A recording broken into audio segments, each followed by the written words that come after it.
No party has received an outright majority in the Northern Cape. The IEC says 99.6% of the voting districts have been declared. For more, we cross to our reporter, Neria Hlakotsa. Good afternoon, Neria. What's the latest on your side? To you, Nastasia. Basically, capturing has been finished right now. The IEC in the Northern Cape has reached 100%, and what we are seeing right now is that the ANC in the province received 49.34 of the votes, and the Democratic Alliance is at 21.19, and the EFF is at 13.25, and the Patriotic Alliance, which is one of the new kids on the block in terms of being their first election to contest in the province, they are at 8.64, Freedom Front Plus 1.83, and basically what this means is that there's no outright majority in the Northern Cape. I'll also tell you about the seats right now. When you look at the seats, the ANC is likely to get 13 seats in the provincial legislature. The DA will be getting 7 seats, and the EFF has 4 seats, which means they gained 1 seat, and the Patriotic Alliance will have 3 seats. But of course, this is a big announcement for all parties that are involved, and we know that the ANC lost ultimately 3 seats now in the provincial legislature. But I want to bring in some of the parties right now. I must tell you that there was a lot of clapping of hands as soon as the IEC in the Northern Cape said they reached 100%.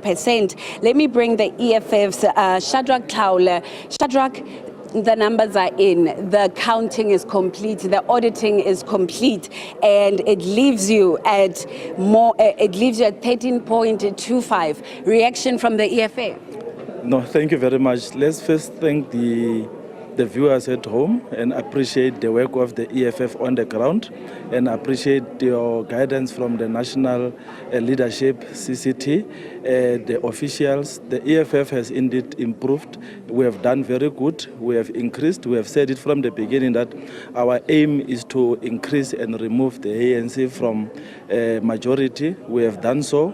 Their arrogance has just disappeared. They will now know that they need to work with people with respect, and making sure that we do go down and give our people better service delivery.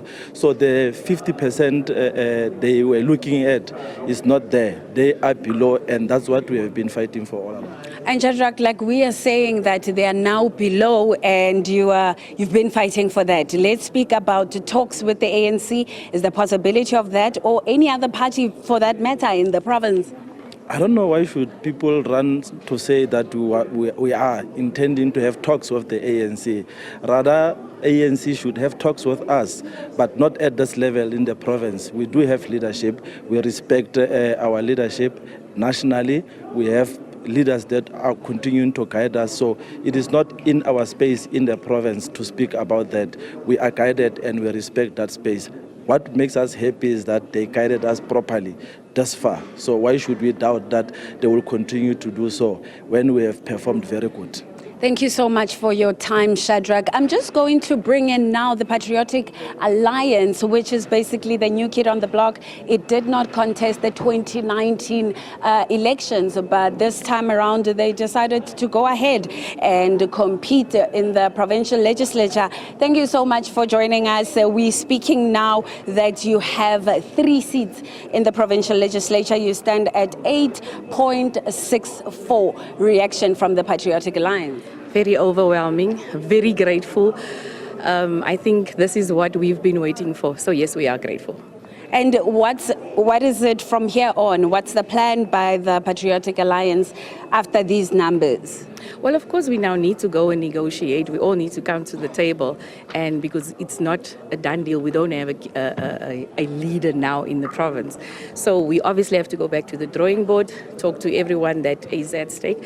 And for us as a Patriotic Alliance, we need to go back to our wards and our regions to start building again and get us on the ground and get our people to vote again, to get that voter confidence back again. Because if you look at the voter turnout, it's quite a bit disappointing, but we're still grateful. Thank you so much for your time. I'm just gonna now bring in the Freedom Front Plus just to reflect on these numbers also, which is at 1.83. You retain your one seat in the provincial legislature. Talk to us about the numbers. How's the Freedom Front Plus feeling? Thank you. Yes. As we said last night as well, we are happy. We retained our seat. We would have liked to get better results, but politics is an ongoing process. Next time we will do better, most definitely. We are a bit concerned because it looks like a hung provincial government, which always complicates things. For both sides, the ruling party as well as the opposition. And it's going to be an interesting 5 years. We are ready for it, and we'll take it from there. And will you be talking to any parties? Are you open to having conversations with parties there in the legislature? Look, yes. As I said, we are already in the multi-party charter, and with those parties we will have most definitely discussions. There's going to be an opposition bloc.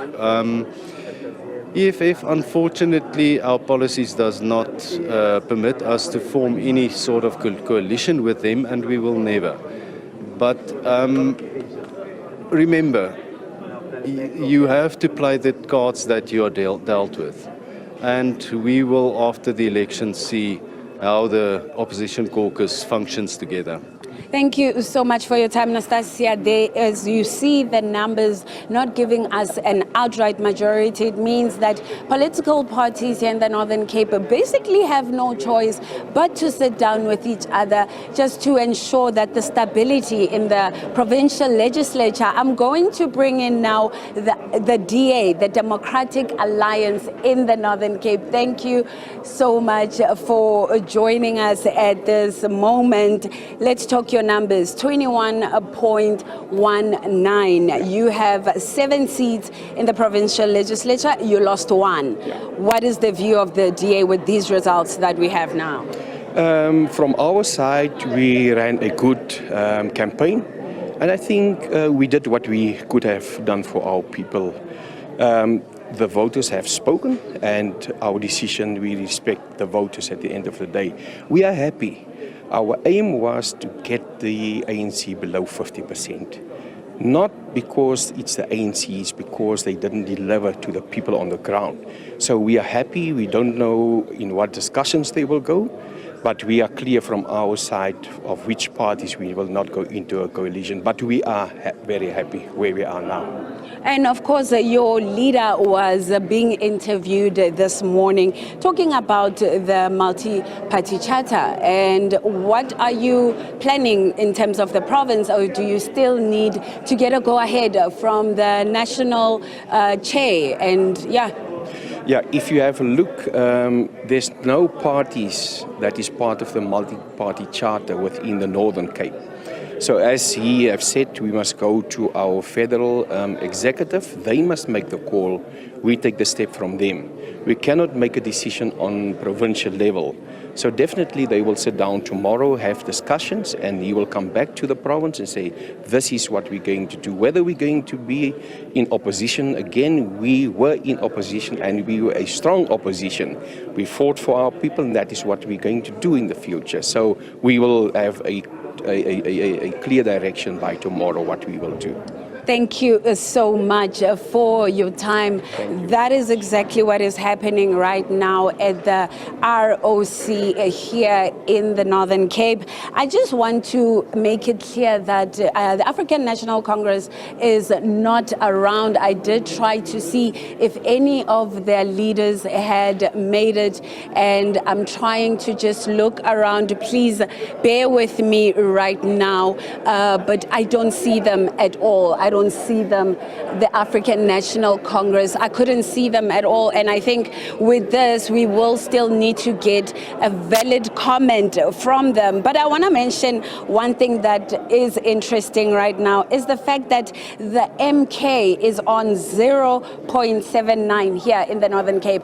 And in comparison to other provinces, you can see that it's making inroads, but seemingly in the Northern Cape, it did not make much of an impact. Instead, the party that made a huge impact was the Patriotic Alliance. And it goes back to that question of identity politics. Let me cross back to you in studio for now.